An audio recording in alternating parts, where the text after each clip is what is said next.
The Summer Nick Taught His Cats to Read by Curtis Manley and Kate Berube. The summer Nick taught his cats to read. Nick had two cats, Vern and Stevenson. They spent summers doing everything together. Oh, look at this one, looks very grouchy. Camping, biking. But when Nick sat down with a book, the cats had their own ideas. So Nick decided to teach them to read. He started with easy words. Ball, said Nick, B-A-L-L. But the cats just wanted to play.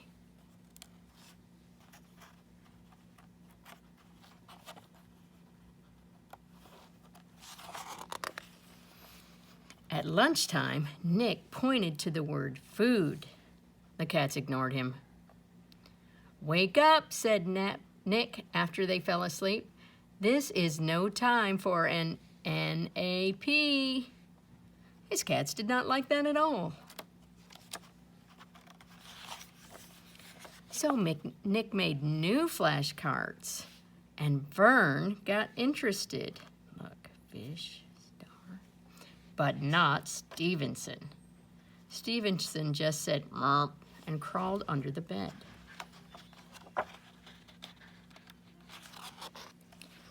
Nick tried nursery rhymes next, and when he read Three Little Kittens, Vern searched everywhere for mittens.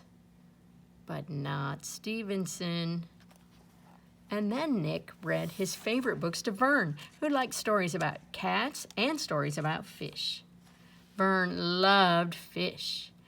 He followed along as Nick read, learning the sounds of the letters. Vern practiced on his own, over and over, even after Nick went to bed. Soon he was reading new stories all by himself. The next morning, Nick tried once more. F-I-S-S-H.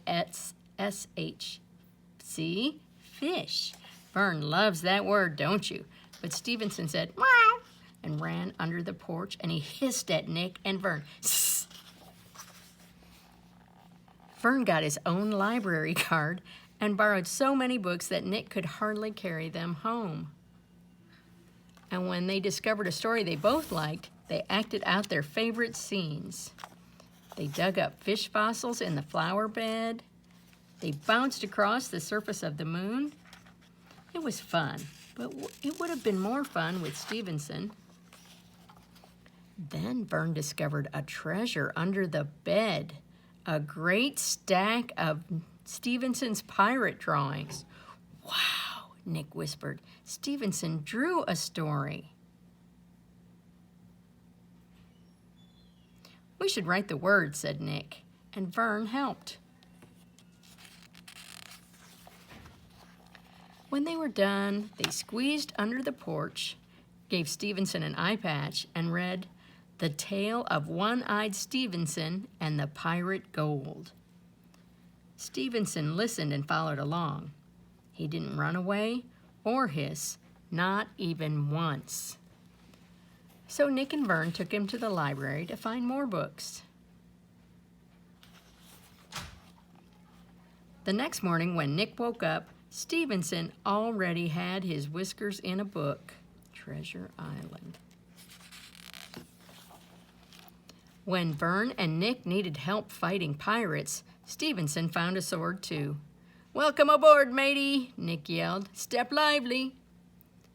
Nick and Vern rounded up two scurvy mutineers, and Stevenson held them at bay. Then Nick and Vern climbed the mast and looked out over Treasure Island. When Nick yelled, "Land ho!" Stevenson was right there with them. They all hurried down and waded ashore, and it was Stevenson who found the buried treasure. It's a carrot. Now Nick and his cats hunt for dinosaurs in the lost world behind the garden. They race around the yard in 80 seconds, and they journey to the center of the basement. Sometimes Vern and Stevenson curl up with their own books, and sometimes Nick reads to them while they close their eyes and purr. But Nick also likes it when someone reads to him. "Maybe I should teach you how to speak," he says to his cats. "How hard could that be?" "Meow," said Stevenson.